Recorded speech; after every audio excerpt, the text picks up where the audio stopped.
humanity, the target population, has the numbers and they don't. And we need to remember that. If they announce that something's going to happen and enough people won't do it, then it's not going to happen. It's unenforceable. And this is why they want to get to the point of connecting the human mind to the human brain to AI, so AI becomes the human mind. So perception, it doesn't have to be manipulated anymore, it comes direct. And so the people in that state won't even think of rebelling. It wouldn't cross their mind, because it's not their mind anymore. But before we reach that point, we have the mind that can choose not to cooperate. And that's what's going to bring it down. It's brought down every tyranny in history. The numbers that say no dictate whether it happens or not. And we've got to understand that and stop just blaming everyone else. We can point the finger at this cult, and we should, and say this is what they're doing and this is why. But it's not the cult that's imposing this. It's the acquiescence of the population that's imposing it.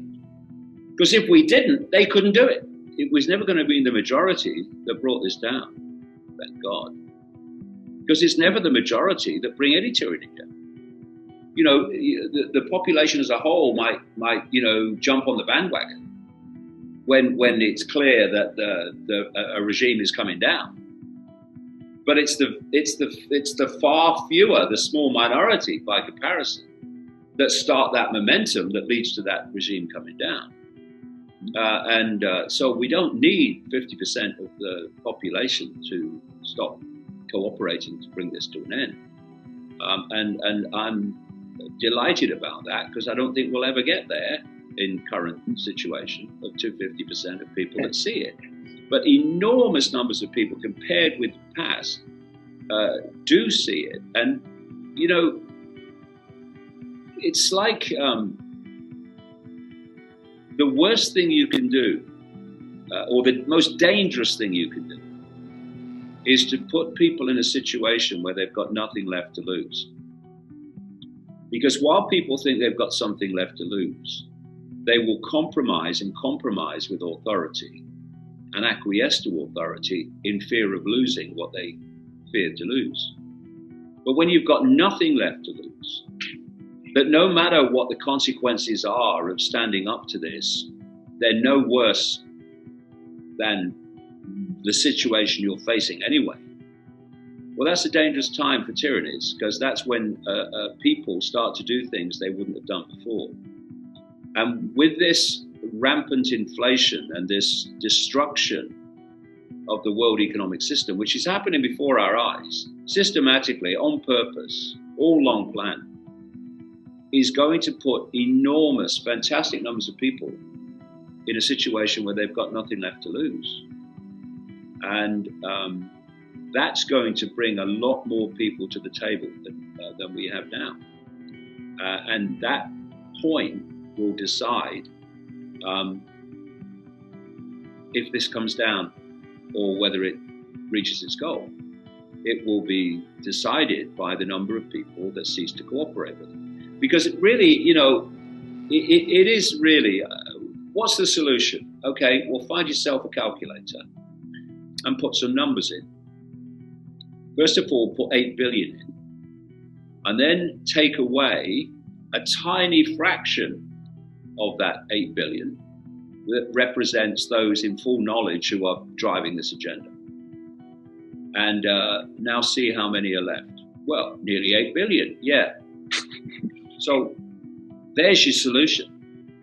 But it's not a solution unless great numbers, great swathes of the 8 billion say, I see what's happening and I'm not cooperating. Do this, no. Do that, no. And if enough people say no, then it's over. They can't do it.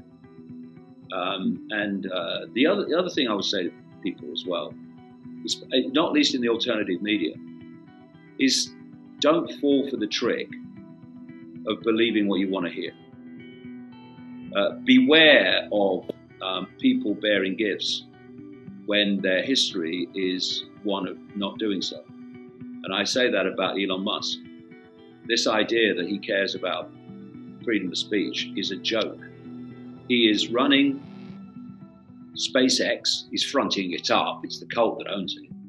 He's running Tesla, which is producing electric driverless cars. They want driverless cars, which are driven by computer.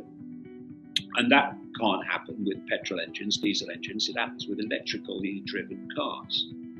And the idea of the computer is that at the moment, you get into your car and you drive it where you want.